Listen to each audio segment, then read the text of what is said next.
Hello, ghosties. I'm Chance Lee, And I'm Amanda McAvoy. and this is That's So Gothic, a movie podcast about girls, guys, and haunted houses. Amanda, you know who came up with daylight savings time, don't you? Hitler. And you know who supports it now? Doctors. And you know why? Golf. They want more time to golf. That's what it's all about. You can't change time. Time changes you. There was once upon a time a town not far from a big city. A road ran through, but it was a town of those who wanted to be left alone. It was at this time that a third-string writer of popular fiction named Hall Baltimore drove in on his book signing tour of another of his series of novels about witchcraft. How's it feel to be the bargain basement Stephen King? Not too wonderful. You know, we had a mass murderer a while back. A lot of folks think town's haunted. Well, I'm just wrapping it up here in the town, and then I'm gonna be on my way. You're a mystery writer and you're not interested in mass murder? You come with me right now and take a look at the doozy I got in the morgue. Ah, Jesus. Serial killing appears to be. How'd you like to collaborate on a book about this? You and me. I want to write something for me, something personal. Does that make any sense? I'm not going to write another witch book, and that's it. And I'm stuck here trying to come up with magic numbers to make it all work out and put food on the table. I write because of the incessant financial burdens that hound me. I dream because I'm lost in my own life. Where did you come from? Just down the road. You passed me. But you can call me V. V, that's nice. What's your real name? Good. The night was humid. The night was cloudy. Mist descends on Lake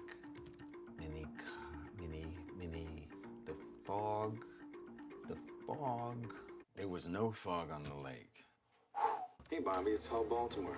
I'd like to write that book with you. Welcome to my office. You make bat houses.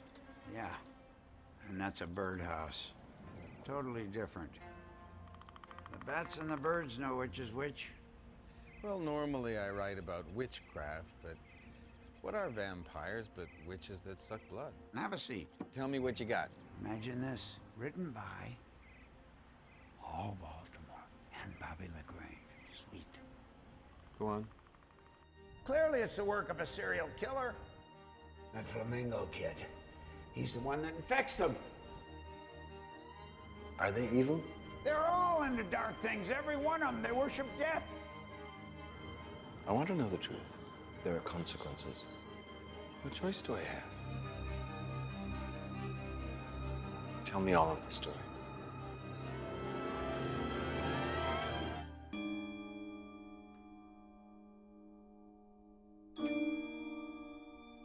Released in 2011, Twixt, or if it's being bad and you want to use its full name, Betwixt Now and Sunrise, was written, directed, and produced by Francis Ford Coppola.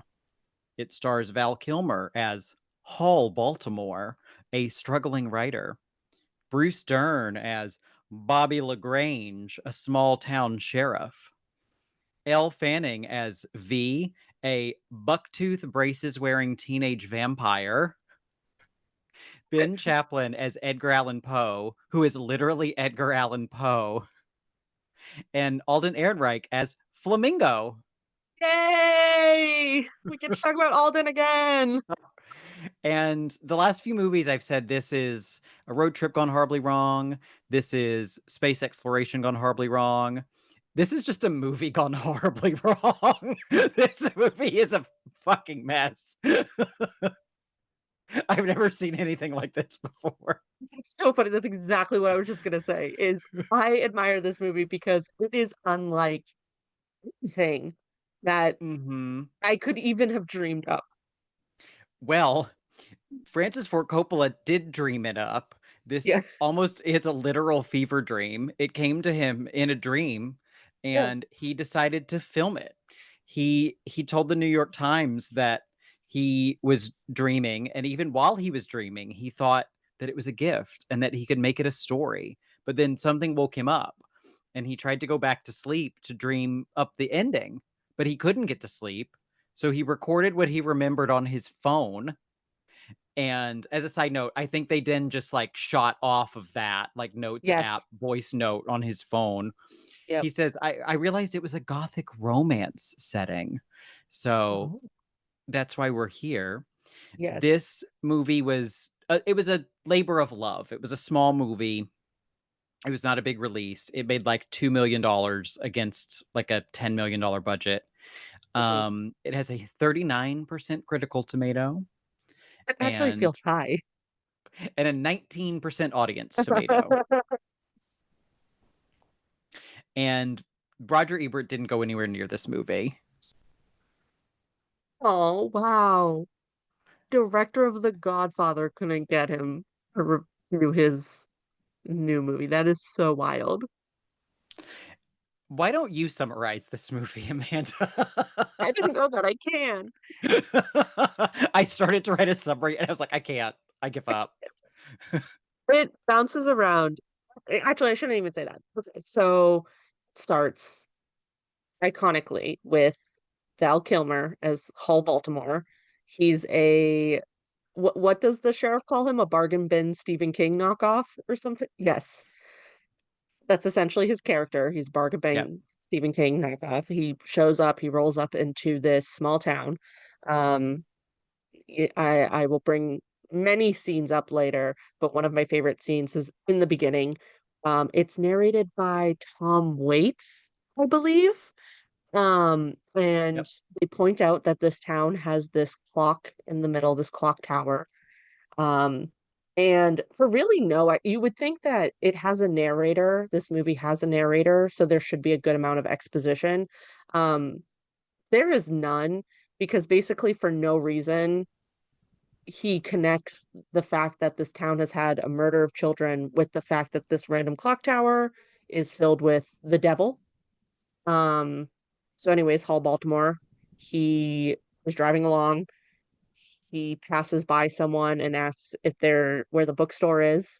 It barely stops his car. And asks this person where the bookstore is.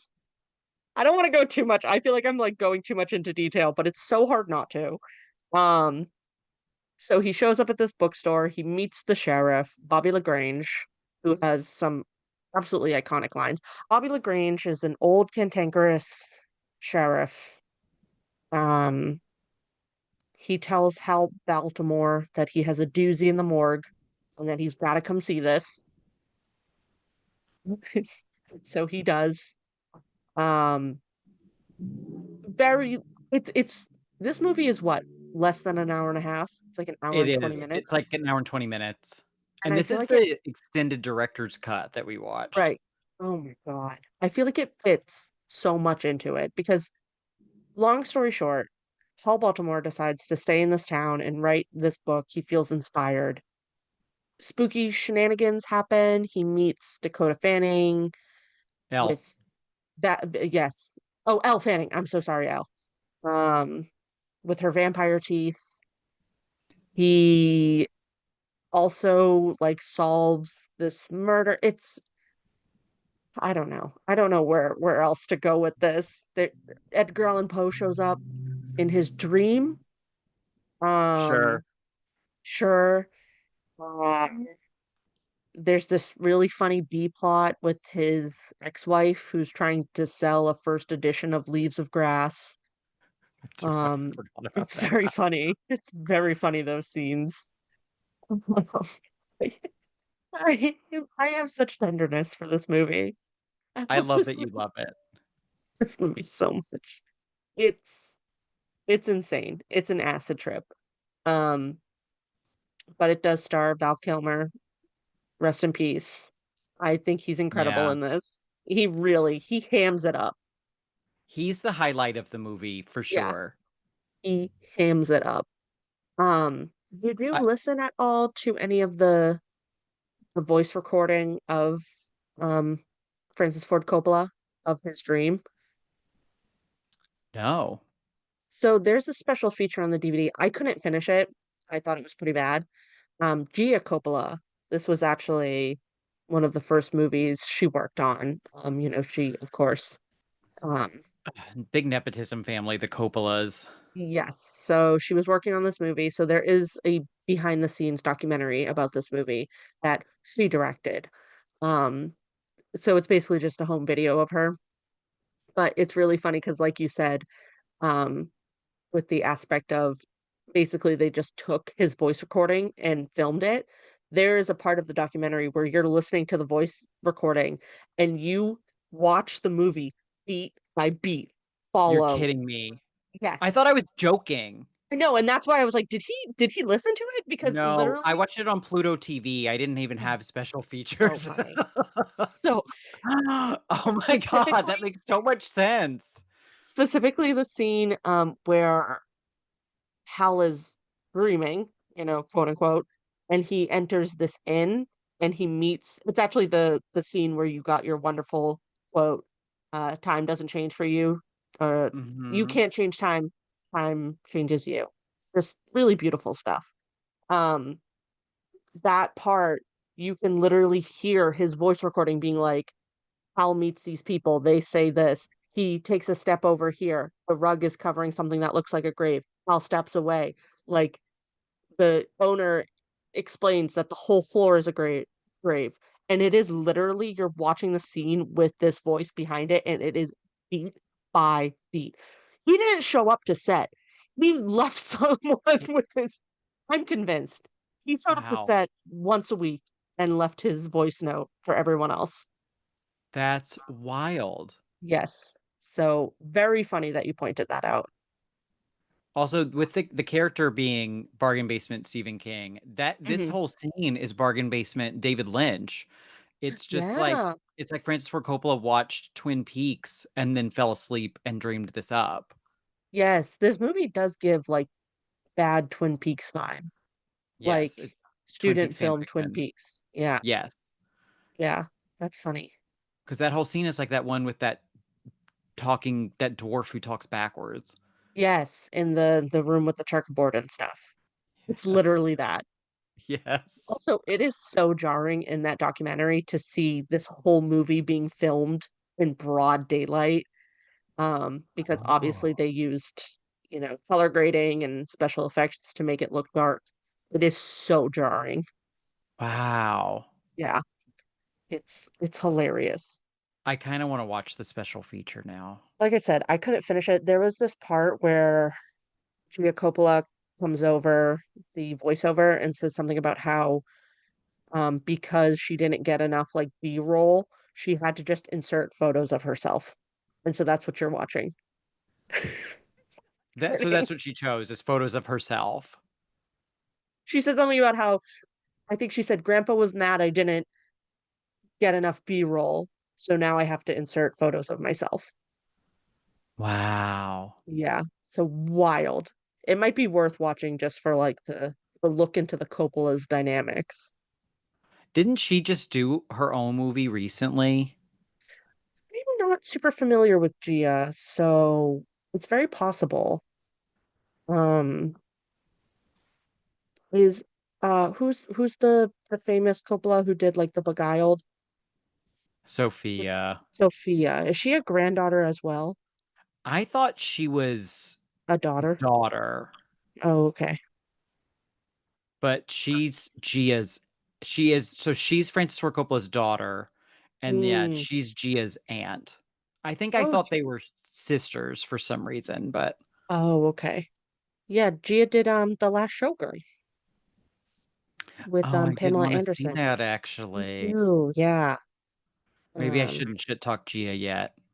yeah, I mean, Or I still could. I mean, that could be like this, where it's like this movie's a piece of shit, but like Pam Anderson's really good in it or something. yes, that's true. That's true.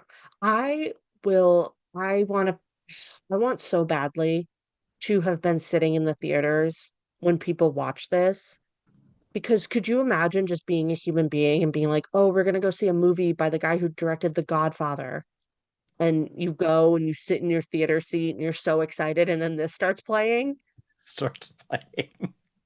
this starts happening to them. Oh my God. It's like punked. It's wild. I cannot believe that this movie doesn't not it's so funny to me that it feels like it's really fallen through the cracks because I think it's boring enough to have fallen through the cracks. I feel like people should feel strongly enough about it one way or the other. So I cannot believe that I had never heard of this movie until Val Kilmer passed away. Mm. Yeah. I don't think about Francis Ford Coppola a lot. And I probably hated this movie almost right off the bat, but I Mm. also couldn't turn it off. I didn't Yeah. want to turn it off. I I, Yes. I had to know where it was going. Yeah. It really gets its claws in you. Yes, it does.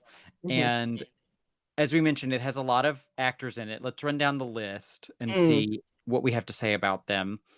I normally I would say, the actors tried their best, but in some cases I'm not even quite sure they I did. don't think they did. Bruce Dern just rolled up. It felt like every scene he's in is the first take. I feel like if Francis Ford Coppola was on set, Bruce Dern read his lines and he was just like, Bruce, that was Yeah. great. Moving on, Yep. moving on. Oh, Just literally. and his character's obsessed with bats. It has his license plate says guano, and that Oh, just never comes up again.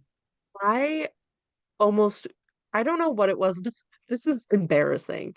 I got emotional when he's talking about Val Kilmer. Hal says something because he shows up at this sheriff's house, and the sheriff makes bat and bird houses.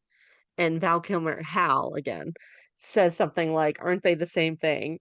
And the sheriff goes, "The bats and the birds know the difference." And I don't know why. Emotional. Oh my goodness. This movie's Again, poetry to your soul. it's like embarrassing. I was like, I should not be having this reaction. I think it's such a sweet moment. I don't know. Um, it's he's such a weird character. Again, very like David Lynch vibes. Mhm. Yeah. Elle Fanning was only 13, like Mm, 12 or 13 when she filmed this, which is wild. yeah. Yeah, she Um, definitely looks young. have we ever talked? We haven't ever talked about her, have we? I don't think we We have. have. We might have briefly because she's a Coppola. She's in Sophia's orbit. She's been in a couple Sofia Right. Coppola movies. She's in the Sofia Coppola remake of The Beguiled, which is a piece of shit. Mm, yes. I really like Elle Fanning. I think she's wonderful. She's very tall. She Yes. is a fantastic actress. I love her. Yeah. I just saw her in the Bob Dylan movie. She's really great in it. Oh, She's one of my favorite parts. who is She she in plays that? she plays like his sort of long-term girlfriend. If you know anything about I didn't know that much about Bob Dylan going into the movie, but he has sort of that iconic CD cover where he's walking down the street in New York and he's holding on to a woman. She plays that woman. Oh, Yeah. okay. So, but she's great in it. She gives the movie like so much heart and charm, and I really like her. One of my favorite movies is The Neon Demon, which she's in. Mm, yeah. And she's soon to be in the Death Stranding 2 video game, which is Ooh, coming out in June. That's the game in the first one where Norman Reedus has like a fetus in a little pod that he carries around. right. Yeah, Yes. I cannot wait for her. I'm wondering if she's the fetus because I they hope she is. show the baby has grown up a little bit, and these games always, who knows? This could be her. She could be the baby in the future or something. Right. So Right. anyway, I'm excited she's in it. The digital recreation of her looks just like her. Oh, Very excited. good. In this movie, we also have Ben Chaplin, who I had a big crush on in 1996 Mm. because he was in The Truth About Cats and Dogs. Is that a movie you've ever heard of? No. That movie is a romantic comedy with Ben Chaplin, Janine Garofalo, and Uma Thurman. Wow. This is when they were trying to make Janeane Garofalo famous, and it did never quite Mm, stuck. yeah. And Janeane Garofalo is like the ugly one, and Uma Thurman is the pretty one. And I don't even remember the plot. Janeane Garofalo is a radio talk show host like Frasier, but she talks about people's pet problems. And I don't know, Uma Thurman's a dog walker. I don't know who she is, but they're mostly friends. I really liked that movie when I won't say how old I was in 1996, but Ben Chaplin was just the cutest. And then he was in a movie in 2002 called Birthday Girl with Nicole Kidman. Oh, I was thinking of the Parker Posey movie. Party Girl. Party Girl. That's funny. As a side note, Party Girl is my dream in reverse because Mhm. she is a party girl who becomes a librarian, and I'm a librarian who wants to become a party girl. So I want to live out that movie in reverse. Reversed, yes. Yes. Birthday Girl is a movie that probably only I and my friends saw. I would have seen this was hot on the tails of Moulin Rouge, and I would have Mhm. seen anything Nicole Kidman was in. Yeah, She plays a Russian mail order bride, and I think he's incredible. the one who orders her. Oh, interesting. I So remember liking it. is he the pastor, the priest in this? Is that who it He's is? Edgar Poe. Oh, I'm so sorry, that's right. Of course. Of Edgar course. Poe. Edgar Poe, not The way he Alan. the way he says it is just I don't know why that cracks me up. Like it's Edgar Poe. Edgar Poe. When I told my brother I was watching this, and Edgar Allan Poe shows up, he was like, "Is he played by John Cusack?" I was like, "No, John Cusack cannot always play Edgar Allan Poe because he was Poe in some sort of biographical movie of him." Was he? Okay. Yeah. I avoid John Cusack like the plague. Oh, okay, fair, fair. Um, but yeah, I like the Edgar Poe in this. He, in probably the greatest cinematic achievement of all time, becomes the moon at one point. I just couldn't with that. I was like, why is he in the moon? For no reason, there's a time lapse of the moon crossing the sky, and then Edgar Allan Poe's face appears in it as it goes across in a little arc across the starlit sky. It's just like, why My is this happening? my favorite thing is that there's really no reason for Edgar Allan Poe to be in this movie. In the context of the story, he just stayed at the inn and wrote some sort of story unidentified in the movie about his experience staying at the inn. Um, I don't remember if I talked to you this in person. I talked about it with someone. It could have been my brother. Um, but it's funny because we are both familiar with the city of Lowell in Massachusetts, and Edgar Allan Poe famously stayed there for quite a while. So why are we not getting a dreamy Francis Ford Coppola movie with Edgar Allan Poe walking around the canals in Lowell? I want to see him in the moon. I want to see him in the beautiful bright lights of Hafner's. Like, The little donkey, it kicks and the it moves, the feet move and kick the moon as it goes across with his face in it. Ah, that would be cinema. that would be cinema. But yes, we should be having these lucid nightmares about Edgar Allan Poe giving us inspiration to write. Maybe I will someday. Maybe. If you're ever really feeling writer's block, just do what Hal Baltimore does and get tons of sleep aids and pass out and hope that Edgar Allan Poe comes to you in sleep. He also, when he writes, his desk set up, he had whiskey, some pens, 3 packs of beef jerky, and a little pack of sugar-free gum. It was too specific. I It just was bothered like, me this is what Francis Ford Coppola has on his desk. Like, it was too specific. bothered me so much because as I'm watching the scene of him putting things on the desk, he puts the pens down, like, first, and it took him the whole round of putting everything else on his desk to pull out, like, a notepad. I was about to scream at the television and be like, "Why does he have pens? He doesn't have a notepad. He's writing on a computer." It's very frustrating. That was nuts. I had to pause it and write down Yeah, everything he had on the desk. yeah, it's really great. Oh my goodness. I'll save it for later, but there's so many scenes of him and his writing process that just really make me so happy. Well, if I do dream about anyone from this movie, I hope it's Alden Ehrenreich. Oh, He is back. Love him. Love of my life, Alden yep. Ehrenreich. He's He's in this so movie for like 3 minutes. Yep. He's so gothic and emo. He's got this face paint all down his eyes. He looks like a member of like Sad Kiss. Well, He looks like the Crow. he does. He does look like the Crow.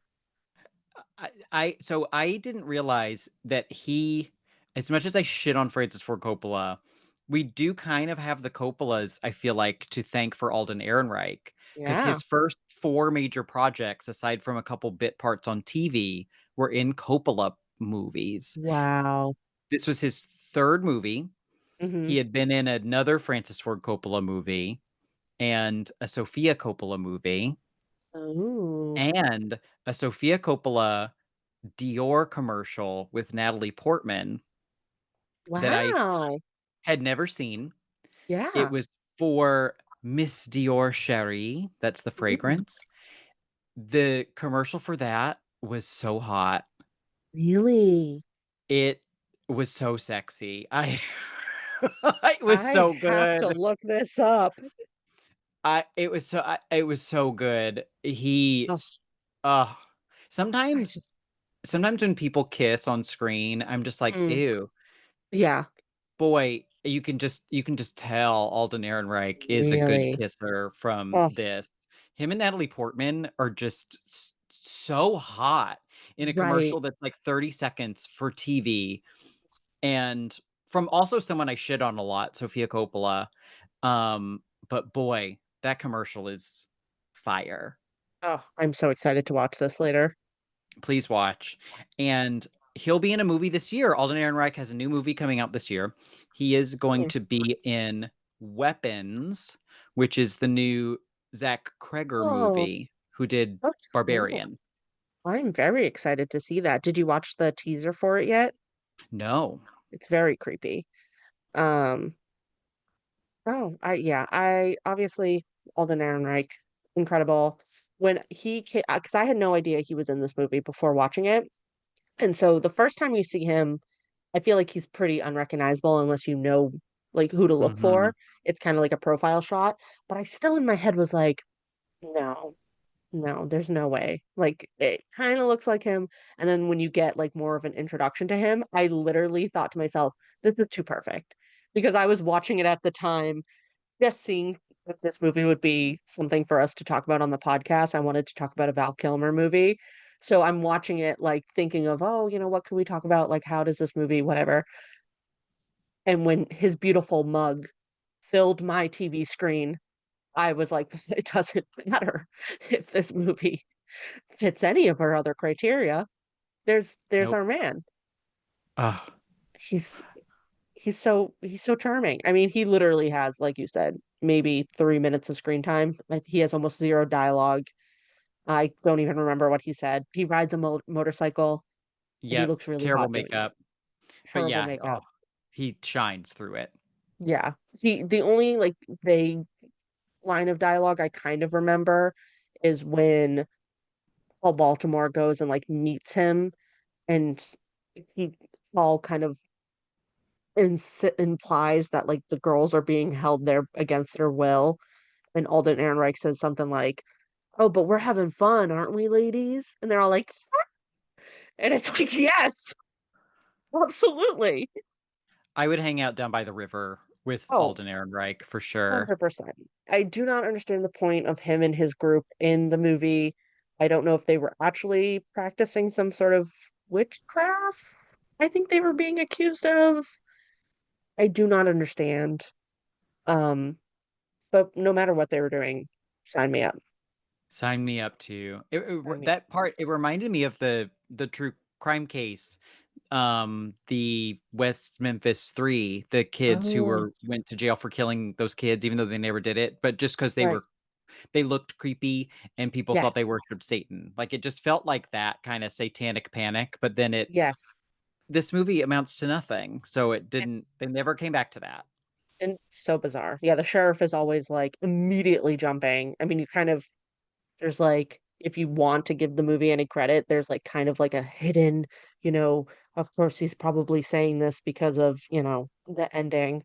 Um, but he basically always immediately jumps to anything that's wrong. The kid's down by the river dead. And it's Hmm. very funny. It amounts to nothing. Well, let's hit the Gothic beat for this film. Our Gothic films have 4 elements: a girl, a guy, a house, and a haunt. Do you think our girl is Bargain Basement Stephen King, Hall Baltimore? Technically, um, it's unclear. I mean, it's clear why he's there. He's doing the book signing. It's a little bit more unclear why he definitely is not being forced to stay. I'll say that. No, no. Um, but since he is the point of entry and he is sort of this outsider coming into this scenario, I think technically that makes him the girl. I agree. Mhm. I don't know if we have a guy though. Maybe it's Edgar Poe. Oh, yeah, I mean, it could be him. It could be probably the sheriff, because I'm assuming, again, you don't know, but it seems like maybe the sheriff was the one who put on the book signing because he really wanted Hall to Okay, come so that he could pitch him his story. that's right. Um, so you could say it was the sheriff. You could also kind of argue for the pastor, that B plot, because he is a killer. I had Is that kind of even checked out by true that though? point. Like, is that did that actually happen? That's the problem is I have no idea what I mean, I guess you could again, if you were giving this movie credit, you could say that that's what it was, it was intentional. I have no idea what was actual plot and what was just vibes. Right, because we're told that these kids were killed, which seems to Mhm. be real in the Mhm. sense of the movie. And then yeah, we're told that this pastor killed them because is it because he didn't want them to go off with Alden Ehrenreich? Yes, but then it's weird because it also feels like and I think they might have said it that this scenario with the pastor and the kids happened many years before, but Okay. this group of kids has always stayed the same and it's always been Olsen Ehrenreich. So there's also Okay. like a weird like vampire element.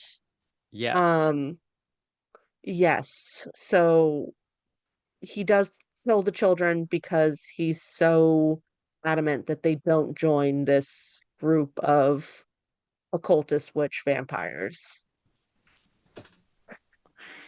Yeah, who knows? It's like you could also maybe make the case that this whole thing is his book and we're just like Right. seeing his book play out on screen.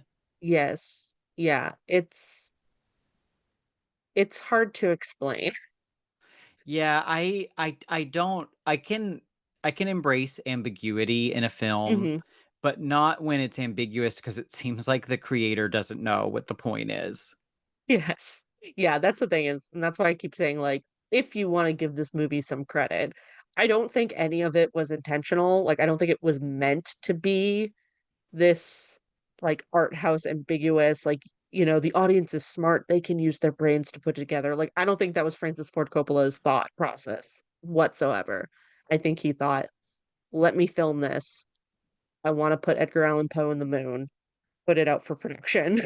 Like, I think that's what was going through his head. Yeah, our haunt is the ghost of Edgar Poe. Edgar Poe. Yeah, it's Edgar Poe, it's the ghost children. V is also both a dead child from the past and the now And a ghost? and a ghost. And a Um, vampire? and yeah, there's a really funny scene with a Ouija board where it goes flying into the air. Oh my gosh, I forgot about that.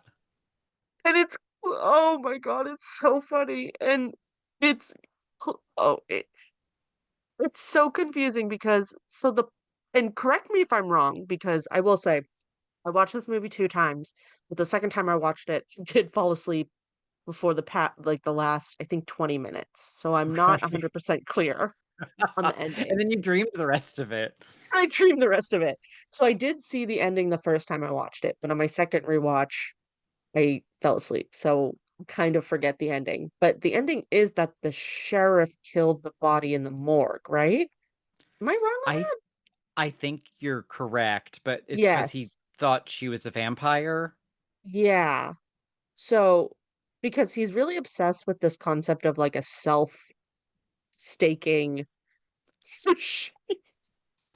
Right, he makes the model with the Barbie doll. But anyways, with the Ouija board scene, it's like at first I thought it was trying to be kind of I again, maybe gave it too much credit. I thought it was trying to be kind of smart because watching it the second time and knowing that the sheriff kind of had this like secret, I thought maybe he was guiding the planchette and like, Mm. I was like, "Oh, he's trying to like fool them." But then planchette clearly starts to spell Bobby LaGrange and he like flips out and is like, "It's those damn kids across the river." Um, so I'm like, okay, so is the movie saying that there is actually a ghost? I think that is what it's saying. And but that would mean that the sheriff would have been okay because he was the one starting the Ouija board. I'm probably intellectualizing this way too much, but it would mean that the the sheriff started this hoping that the ghost would lie. I don't know. It's so bizarre. It's so so silly. None of There's it a little makes sense. there's a little boy who shows up, who's the Ouija board is his mother's, and he's really upset. There's a That's right. deputy who's really useless and kind of funny. Mhm. Um, I forget what section of Gothic we're even on right now because oh, The Haunt. The Um, Haunt, yes, with the yeah, ghosts. with ghosts. Um, so I think ghosts are real in the context of this movie, but Sure. maybe. I don't know. It's bizarre. One thing I found interesting was that the story that Edgar Allan Poe tells about how the raven was originally a parrot, is actually true. I have to tell you though, that was one I was gonna bring that up later. That's one of my favorite scenes because the second time I watched this movie, I could not believe what I was watching because the fact is yes, that's true, but when Edgar Allan, um, is Edgar telling Poe. Edgar Poe is telling Paul this story, he puts so much emphasis on the fact that it could have been a parrot and it was so close to being a parrot and the idea of a raven like came out of left field and like it was still hard to choose and it's like of course he's going to choose the raven, it's this black bird, like the way it was placed, it's just so stupid. Well, I Oh, just kept thinking about how in this movie we have Alden Ehrenreich who looks like the crow, and his name is right. Oh, Flamingo. that was another note I wrote. I had no context for it, but I just wrote birds question mark because there were a lot of bird imagery Mhm. with the bird houses. That's a The really birds good and the point. bats. Mhm. Yeah, that's a really good point about him looking like the crow that named Flamingo, Mhm. but then Edgar Allan Poe writing The Raven, but it could have been a parrot. Ay, That's ay, ay. so smart. Wow. So deep. That's so deep. Instead of Wow. Francis Ford Coppola being drunk slash high and watching The Crow and an episode of Twin Peaks and then dreaming this up. Oh, it's too intellectual. It's beyond us. Yes. The house is basically this whole town. Hmm. I don't think the town does the town have a name? I think it does. I do think they mention it at the beginning. I cannot remember what it is. Um, it's not important. Although I Okay. feel like I do remember when I heard it the second time, like, so I mentioned to the you blah, blah, I mentioned this to you before we started recording, but I wrote notes for this movie the second time I watched it, and the notepad is gone. I am convinced it's a It's a government dream. conspiracy. Francis Ford Coppola came and stole my notepad. He said, "Nope, you cracked some sort of code, and I can't remember what it is now." But I do think I wrote down a note about it.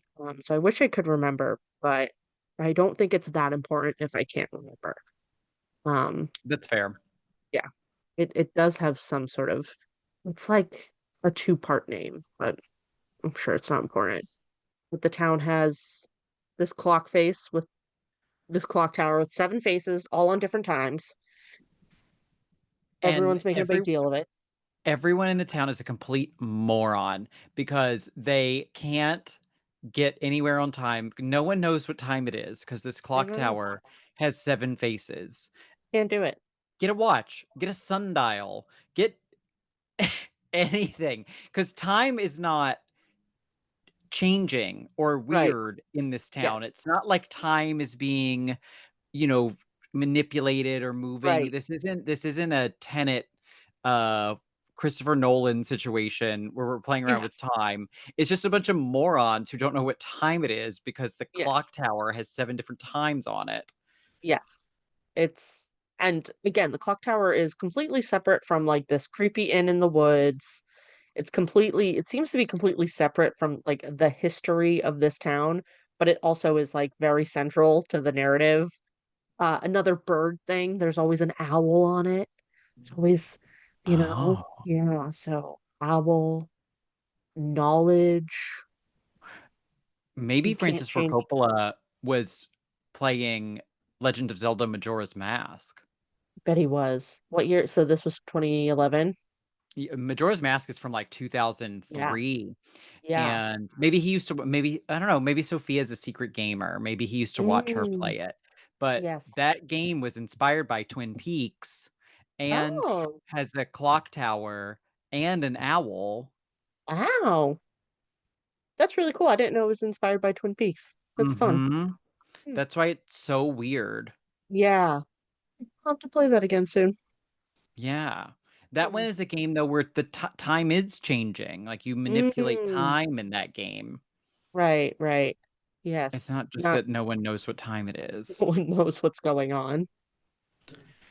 Well, Town has an amazing library with my favorite, probably maybe my favorite fictional librarian of all time. Because Hall Baltimore comes in and he goes, "Do you have any information on the old inn?" I think is just what he says. And she goes, "Let me check my files." Turns around, walks away, is gone for maybe 2 minutes, comes back. And shoot, the next time the patron asks me for anything at the library, I'm just gonna go, "Let me check my files."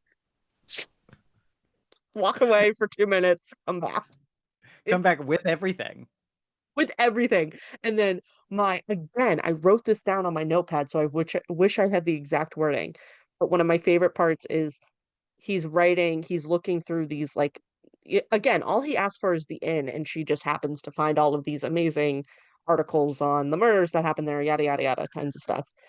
So he writes down, but again, it's all about the inn. So he writes down in his little notepad, clock tower, and then under it, demon, and then I think under that he writes hell question mark. Does that come up again? No, no. Oh my gosh. But yeah, the library is really great. It's very cozy. It has the sheriff's aging sister sitting in a rocking chair, which is why you can't be loud at that library because Miss Lagrange is sleeping. Um, so you have to be quiet. which is also what I'm gonna tell patrons. We start talking too loud. We go, shh, Miss LaGrange is sleeping. That's a really good one, actually. I like that. And then let me go check my files, and then I'll just walk away. Do you think Francis Ford Coppola has ever been in a library? There's no way. There's no Like, way. just, this is how libraries work. Yes. Also, that just reminded me of like quick side note. So he has at the beginning of this movie this book signing in a hardware store. Um, but it's like this little corner with a couple of books, and that's where his book signing is. And he's sitting there, and of course, no one is buying his books. He's trying to like get people in, whatever. And then the hardware store owner like comes by to like restock shelves, and for just unprompted for no reason, Hal goes, "There's guns here." Oh, no, you don't sell guns, you sell ammunitions? What about knives? Do you sell knives here? Any kind of weapons? That's And right. again, just like not at all how conversations work. Like not at all how human interactions work. This is M. Night Shyamalan level dialogue. Yes, it is. It feels kind of M. Night Shyamalan-y.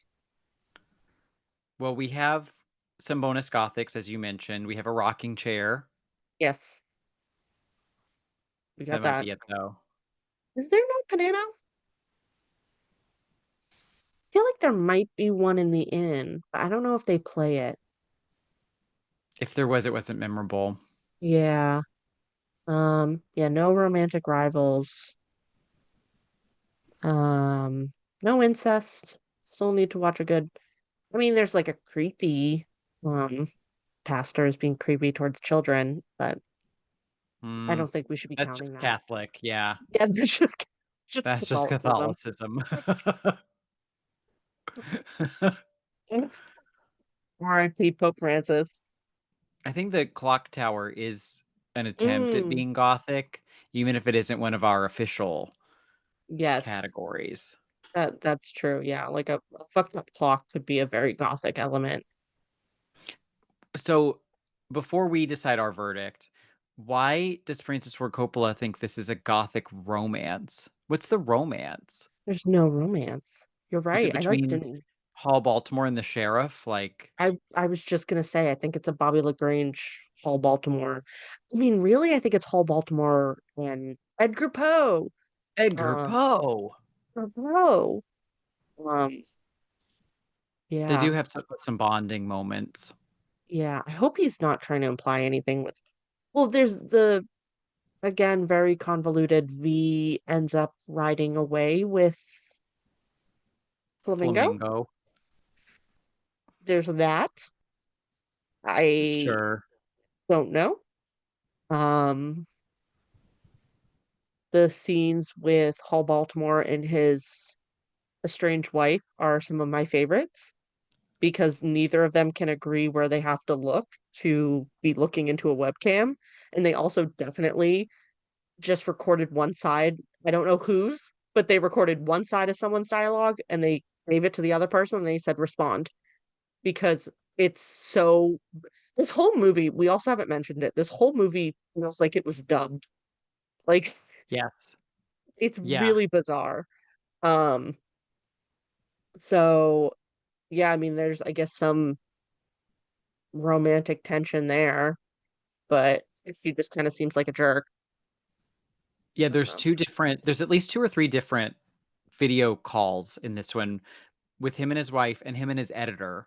And yes. they're both the same where I feel like they didn't leave enough space in between whoever recorded first Right. because one side always feels rushed or starts Yes. overlapping in really unnatural ways with the way the other Yes. person is I talking. feel like they told Val Kilmer just to because he just keeps going, no, no, no, no, no, wait, wait, wait, no, no, wait, like that. I feel like they just were like, we're just gonna get a bunch of B-roll or something of him doing that. And we're gonna use that for like the majority of these conversations. Cause I swear to God, that's like 90% of what he does in these Zoom calls. They were so silly. It's funny, one of them wakes him up, his wife calls him, which I don't think you can connect without manually choosing your it. your Skype is ringing. So he wakes up and he's like, "Ah," and she's like, "It's your wife." And he's like, "I know who it is." And it's very bizarre. Um, the camera doesn't know, like, the point of view of the shot. It's really jarring because at one point, like, it's typically split screen and it's like you're watching it through the computer.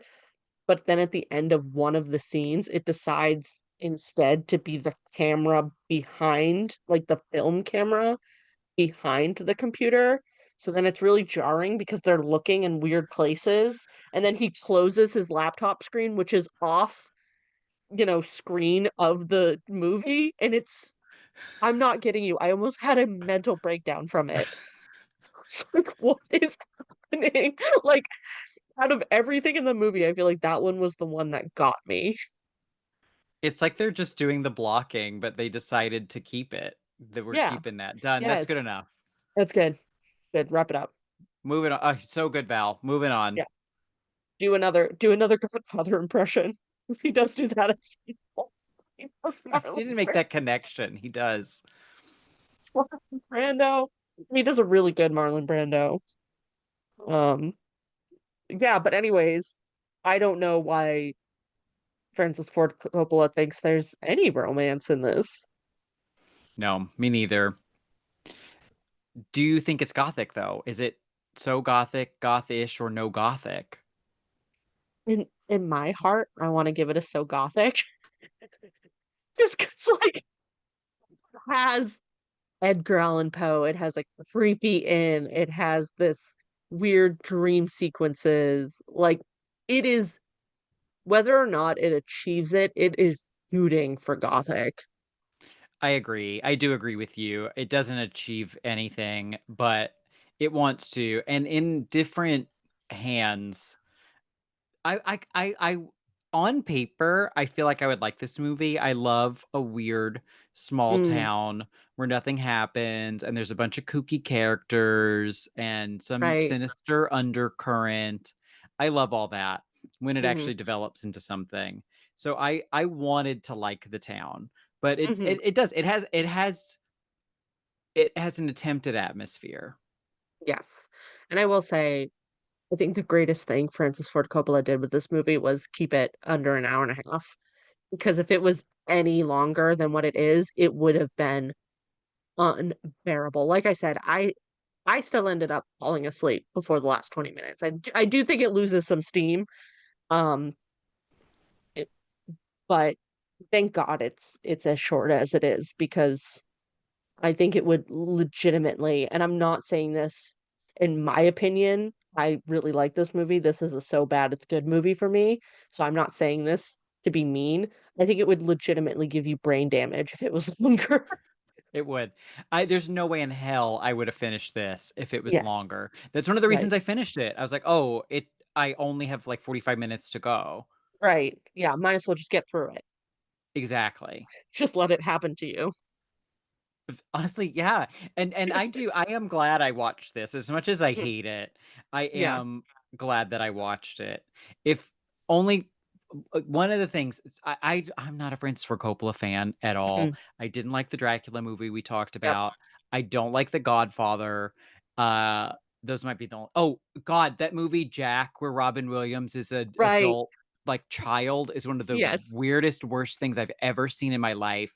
And Mhm. all of the reviews for this movie where people are saying, "How could a respected filmmaker like Francis Ford Coppola make something so bad?" And it's like, he's been making stuff this bad for his whole career. He just used to Right. have more money and more oversight. Mm. This is what happens when he produces it himself Yes. and has no one telling him or shaping it or being like, let's do this instead. Like, Yes. he's been this all along. This is the true hit. This is his true essence.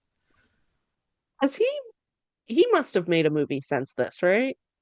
So I have not seen it. He just came out with Megalopolis Right. last year, which That's is right. also a self-indulgent masturbatory fantasy Mhm. that everyone hated that I Mm. kind of want to see. I had a student in the fall who went to see this movie and could not stop talking about it. And Really? I kind of like when you told me I should watch this movie, I was like, I'm gonna hate this, but Yeah. I kind of want to see it anyway. The Right. way that they have ridiculous names in Megalopolis. That Mm, one has Adam Driver, right. Mr. House of Gucci. It has Yes. Aubrey Plaza. Her name Hmm. is Wow Platinum. Of course. And then Shia LaBeouf plays Claudio Pulcher. Wow. Adam Driver is Caesar Catalina. Ooh, I like that one. Sounds like a fancy salad. But just it seems like a hot mess. The problem with Megalopolis though is it's over 2 hours. Mm, right. So you actually have to like make a commitment to watch that. And I don't want to do that. Yeah. I just so this movie, as I mentioned, was not a financial success, but it Mm, only cost like 20 million to make, which to Francis Ford Coppola, that's probably a year at the vineyards for him. yeah. But I just happened to notice Megalopolis cost over $120 million to make, and it made 14. Whoa. I knew it bombed. I didn't know it was that bad. That's got to be one of the bigger film bombs. Wow. Well, you But know it's what's his so own sad? money, so do Yeah, whatever that's you want, I true. guess. Do what you want with that wine money. That is true. You know what's so sad is the only Francis Ford Coppola movies I've seen are this one and Dracula. Like I should not be allowed to be a film speak on film. I've never seen The Godfather. The reason people like The Godfather is because it was a bunch of old white male Mm, critics who loved it, mm. and because there's like, I don't know, a 14-year-old girl who takes her top off in it. Like it's like I really think that's most of it. And guys Yeah. want to be like, ooh, I'm in the mafia. Ooh, tough Mm, guys. Like they want to live yeah, out this fantasy. right, And like sure, Marlon Brando's fine in it, but right.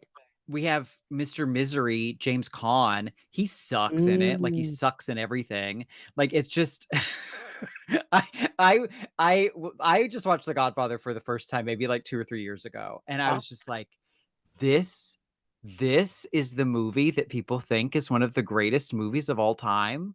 yeah. This I didn't even think it was well made. I thought the shots were bad. The Really? lighting was bad. The acting Yeah. is terrible. My favorite line from the Barbie movie is when Issa Rae goes, "Oh my God, is this The Godfather? Can you Is this rewind and start it over and just like talk through the whole thing?" yes. That's how I feel about The Godfather. Is like I'm sure at some point I will have to suck it up and watch it with some mediocre person. Oh my God. Ugh. Anyway, yeah, so that's my Francis Ford Coppola rant. But I agree. This movie's gothic. Yeah, it's gothic. It's got Edgar Allan Poe in The Moon. It's got um a body in a morgue, got a Mm-hmm. Ouija Mm-hmm. board, Mm-hmm. got creepy house, Mm-hmm. fun, creepy, dusty library with a Mm-hmm. creepy, dusty old lady. Feels very feels very gothic. It feels very gothic. I do wish it had been something more, but Mm, considering the pedigree, it never would have been. yeah, yeah. There are some other memorable scenes that I'm sure you would like to mention. Oh my goodness. I could just talk about this movie from start to end. Except apparently for the last 20 minutes. But I think the scene when I texted you and said we should talk about this on the podcast, I said something like, "There's one specific scene that I need to discuss with you because it's in one of Paul Baltimore's dream sequences, and I'm confused about what's even happening, like most of the movie." But he's in the morgue with V, who V has pointed out that she has these buck teeth and she also has braces. And I will say it's very sweet when he meets her. He said something about, how she hates her buck teeth. And he says, "Oh no, like they're fine. You'll grow into them." Then, like a beat later, he goes, "It's just those awful braces you wear."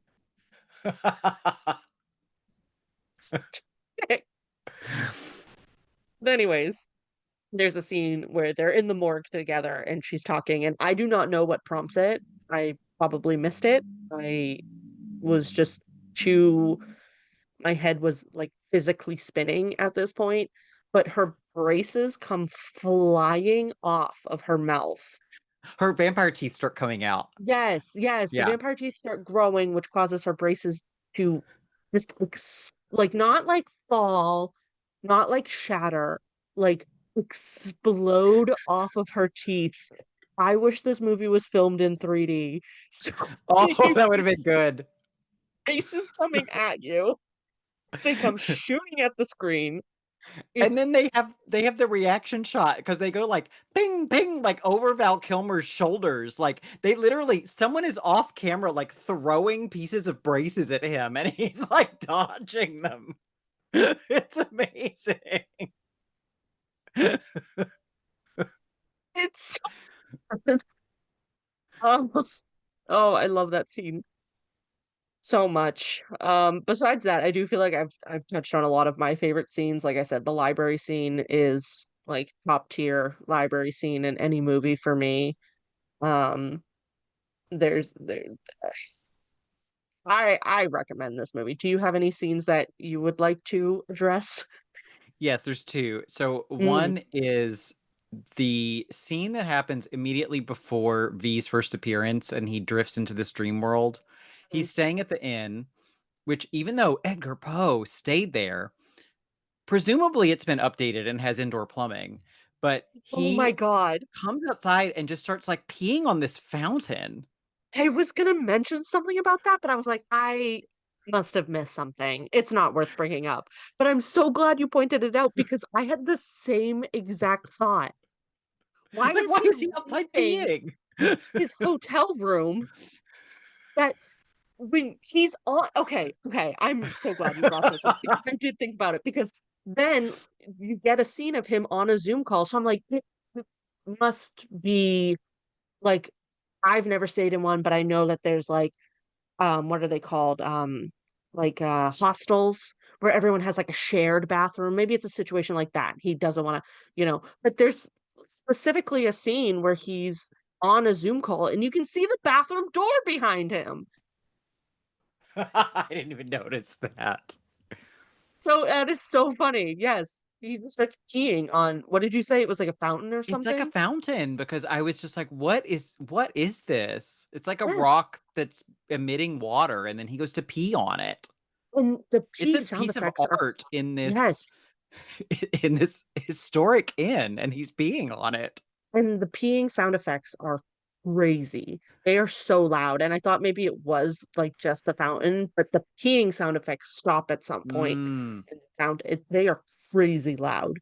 He has a very strong stream. Yeah, good for him. Virile. Virile. The other thing I have to mention is that this movie, I kind of love that it says the quiet thing out loud, which is when Edgar Poe says that the death of a beautiful girl is unquestionably the most poetic topic in the world. Equally, it is beyond doubt that the lips best suited for such a topic are those of the man who loved her. It's like the saddest thing that can happen to a man is the death of a beautiful girl. Right. Because we haven't really touched on it, but, like, the Hal's kind of motivations is that his daughter passed away, which it is very sad because I don't know if you know the background. Francis Ford Coppola's son or grandson, one of them actually passed away in a boating accident. So this is Oh. very biographical for him. He felt a lot of guilt over it. I think Oh. it's kind of weird that he made the movie, made it a daughter. He thought that was important, That is maybe weird. to give him some separation, but it feels weird. Yeah. Um, I also like how V becomes a stand-in for Edgar Allan Poe's teenage cousin bride. Which Yes. he does say, like, he refers to her as, I think, his cousin and his young There's bride. there's our incest. There's our incest! Oh, finally! Yes, check. Ding ding ding, This ring the movie. incest bell. Hey! 'Cause, yeah, that is true. Edgar Allan Poe did marry his very young cousin. Um, Okay. and I think her name is Veronica? It is a V name. Okay. So there was that weird connection.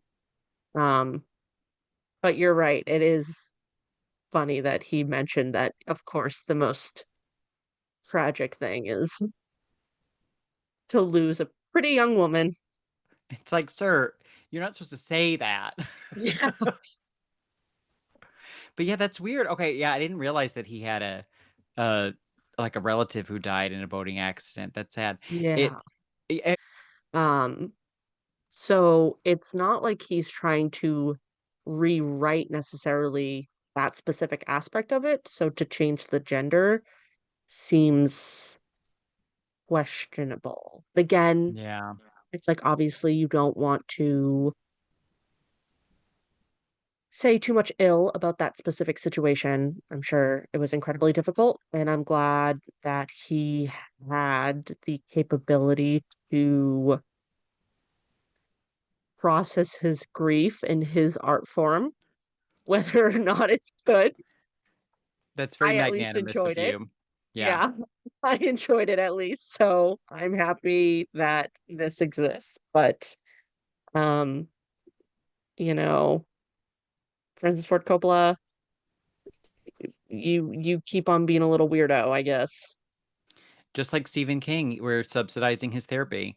Like that's what That's we're what doing. Yes. That's Just why he like name dropped Stephen King, is he was like, yes. "I see what you're doing, sir. He I'm was gonna." feeling that kinship like Yeah, subconsciously.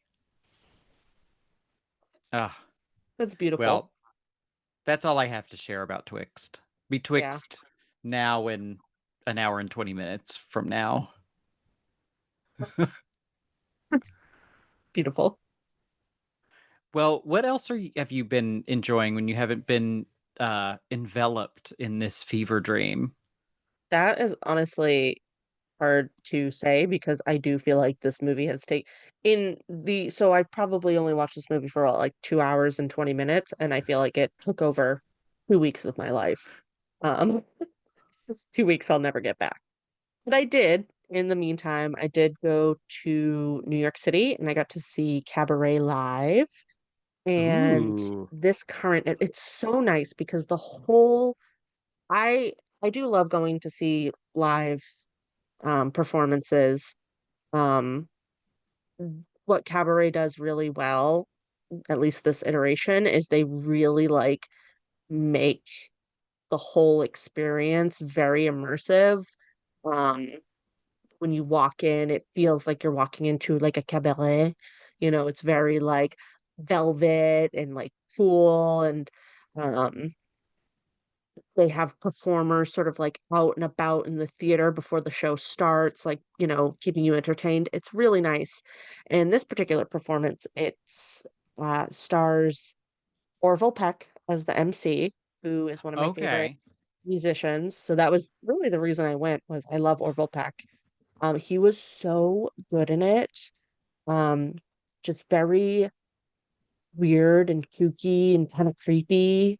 Um, really, really good. And then the Sally Bowles in this production, I can't remember her name off the top of my head, but she is a pretty famous Broadway actress, but she actually was not at my showing, which was kind of a bummer. So it was her understudy, but she was incredible. So I can't be that upset. Um, but yeah, anyways, I loved the performance. It was so good. I didn't know anything about Cabaret going into it. I did watch the movie afterwards, and I will Oh, say okay. the movie is not nearly I don't know what the original stage production is. I'm assuming the one I just saw was kind of updated. But the movie is nowhere near as dark as the stage production. The stage Oh, production, interesting. there's so many parts in this where my friend would lean over to me and go like, "Are we supposed to clap?" Because it's like the performances were great, but the context was very uncomfortable and Oh, very interesting. because it centers around Germany before Hitler's rise to power for the Nazis, like just before though. So you still have some Oh, so like there's before he reintroduced daylight savings time. yes, of course, that monster is Mm-hmm. his main claim to fame is yeah. Mm-hmm. Um But yeah, so there's like performances that like include a Nazi singing, and it's like actor did a great job, but it's like you don't want to clap. It's so good Oh, though. I I highly had if no idea that's what it was about. That's cool. yes, like the first half of it isn't super dark, and then it gets very dark. But it was incredible. Highly recommend. The movie was good. Liza Minnelli is incredible, of course. Love Liza Minnelli. Um, but if you have the chance to see it live, even if it's not on Broadway, if you have like a chance to see it live wherever you are, highly recommend. And I would say go into it not knowing much if you don't already. It's lovely. That sounds like a delight. Yes, support your local theater. Go have fun. Anyways, what have you been enjoying? Not much. I I haven't been watching a lot lately. I had my annual rewatch of Spring Breakers a Of couple course. of weeks ago. Spring break. Break And forever.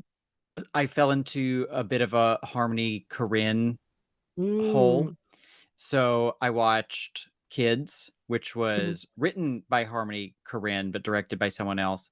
mm. I rewatched Gummo, which is a movie that I really like. And then I saw a couple of his movies that I hadn't seen before. One of them is called Trash Humpers. It's from I think 2011, maybe the same year as Twixt. There Wow. was something in the air that year, for sure. Um, and it is about I don't know what it's about. It's about people who hump trash. Oh, Um, in the literal. little liner notes for it, Harmony Korine says that where he grew up, there used to be this group of old people who would hang out. They were presumably homeless. He would see them around town, hanging out under a bridge, loitering beside the store. And then one night he saw them all humping trash cans. And that's what this movie is about. So it's him and his very young wife and someone else wearing old people masks, and it's filmed on VHS, like they filmed it on a VHS tape, and so the video quality is really grainy, and it's just there's no plot. It's almost like a documentary except they're Okay. actors, and they hump trash cans, they vandalize houses. It gets to the point where then they start meeting people, and it feels very much like Gummo, where it does feel like it feels like a documentary. Mm, The people they meet, Harmony Korine does a really good job of casting people who are not actors, and you have to wonder how much of themselves they're bringing to their character.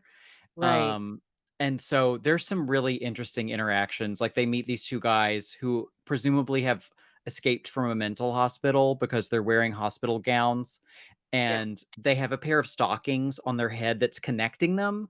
So like the Oh, leg of one is on one head and the leg of the other yeah. is on the other guy's head, but then the part that would go around your waist is filled with something, like something weighty, like I don't know, who knows, t-shirts. I don't know what it is, Yeah.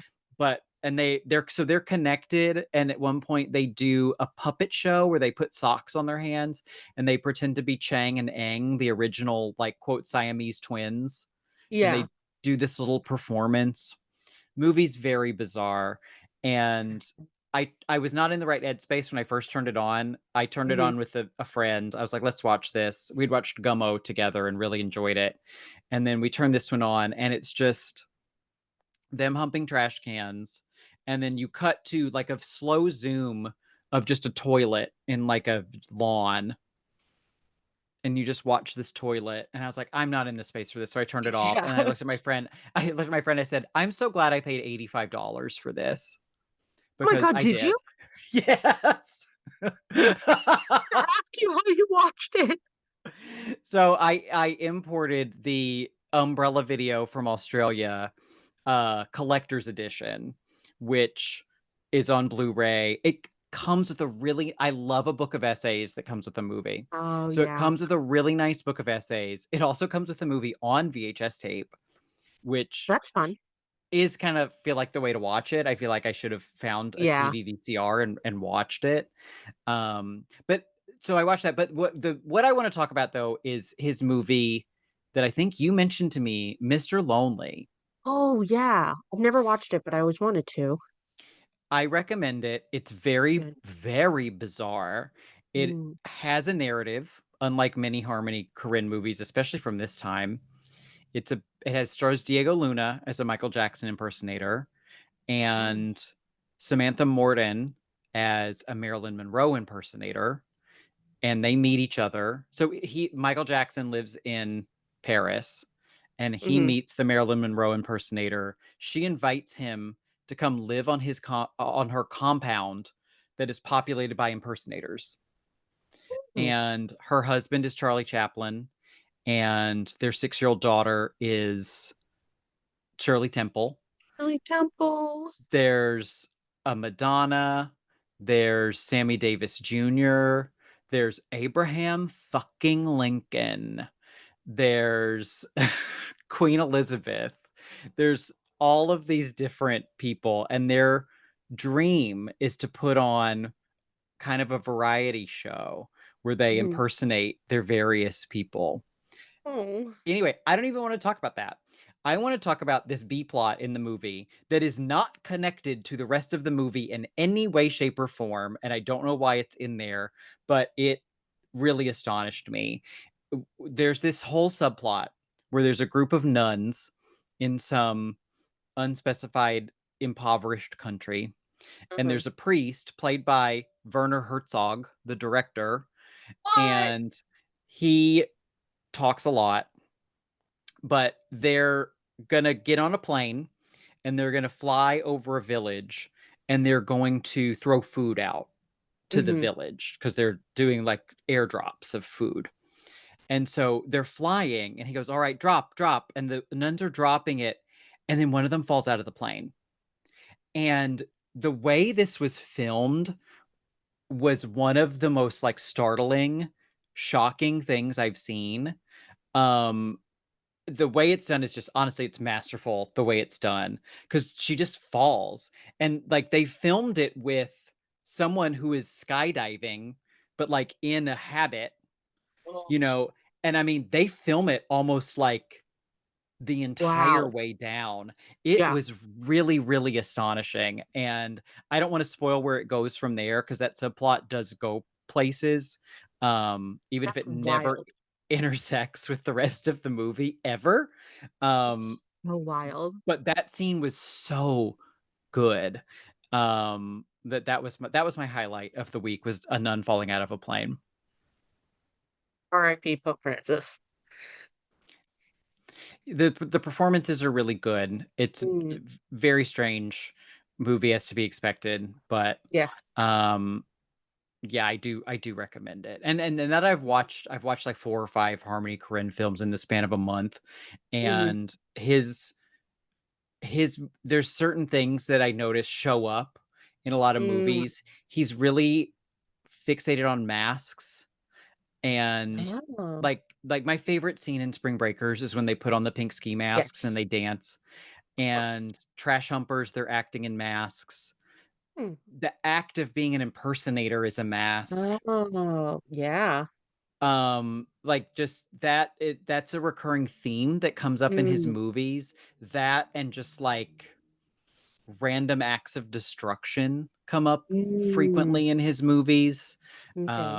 So I don't know. I find him a fascinating individual and an interesting filmmaker. Good to know, good to What does know. he? What does James Franco say about Britney Spears? The greatest singer who ever was, and an angel on earth if there ever was one. Yes. That's how I feel about Harmony Korine. Replace Oh, singer with filmmaker. beautiful. Beautiful. He actually does seem really sweet. I watched an interview with Really? him, I think on the Trash Humpers special features, and he Yeah. actually seems like a real sweetheart. Oh, I did think that Harmony Korine was a woman for I think most of the time that I knew of him. I think it Okay. took us discussing Spring Breakers. Like, I think I even watched Spring Breakers thinking that it was directed by a woman. I think it took us discussing it for me to be like, "Oh." I I don't know didn't know. how I knew he was a man, but the Yeah. first few times I watched Spring Breakers, I thought the character of Cottie was his daughter, which was really weird because she's like Oh, topless in it and saying, yeah. "You're never gonna get this pussy." But she's just his very young wife. Ooh, okay. But they seem to really love each other. She's in Mr. Lonely as well. Her Oh, nice. her impersonation is Little Red Riding Hood. Oh, But she's very pretty. That's all I have to say about her. She's very that's pretty. all that matters. Yes, very Cute. pretty. Well, thank you, Amanda, and thank you, Ghosties, for listening to us have a breakdown about Twixt. Please subscribe to us wherever you get your podcasts. You can rate and review us on Apple Podcasts or Spotify, and please share us with a friend who you also want to torment with this fever dream of a movie. It's a good, delicious torment. Yes. Yes, I do It's so recommend good. it. Yes, yes. So until next time, stay ghosty. Boo bye. Bye.